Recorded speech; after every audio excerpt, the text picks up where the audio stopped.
हिमालय की शांत घाटी में बसा एक छोटा सा गुरुकुल, जहाँ ज्ञान की ज्योति चारों ओर फैली हुई थी। इस गुरुकुल के आचार्य आनंद प्रकाश 75 वर्ष के वृद्ध, जिनकी आंखों में करुणा और ज्ञान का प्रकाश छलकता था। इन्हीं शिष्यों में एक गरीब लड़का था, विजय, जिसकी आंखों में पढ़ने की आग और सीखने की लगन जल रही थी। आचार्य ने उसकी लगन देखकर उसे अपने पास रख लिया और ज्ञान के पथ पर आगे बढ़ाया। एक दिन आचार्य बोले, सच्ची शिक्षा पाने के लिए अहंकार छोड़ना होगा। विजय ने पूछा, गुरुजी, अहंकार कैसे छोड़ा जाए? आचार्य मुस्कुराए, जब सबसे बड़ा बनना हो तो सबसे छोटा बन जाओ। सेवा में ही असली ज्ञान है। आचार्य ने सभी शिष्यों से कहा, जाओ और गांव से वो चीज लाओ जो सबसे ज्यादा जरूरी हो। सब अलग अलग वस्तुएं लाए, पर विजय खाली हाथ लौटा। विजय बोला, गुरुजी, हर किसी की जरूरत अलग है। सबसे बड़ी जरूरत ज्ञान है और मैं वही लेने आया हूँ। आचार्य की आंखों में चमक आ गई। समय बदला। एक दिन गांव पर मुसीबत आई, लोग घबरा गए। आचार्य बोले, अब समय है अपने ज्ञान और साहस को साबित करने का।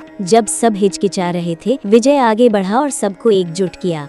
बिना किसी हथियार के, सिर्फ बुद्धि और योजना से गांव ने संकट को दूर कर दिया। समय के साथ आचार्य की तबीयत बिगड़ने लगी। उन्होंने कहा, बच्चों, याद रखो, शिक्षा केवल किताबों में नहीं, जीवन में है। जो ज्ञान दूसरों के काम न आए, वो व्यर्थ है। कुछ दिनों बाद आचार्य ने शांति से आंखें मूंद ली। विजय ने सबको संभाला और वही शिक्षा आगे बढ़ाई।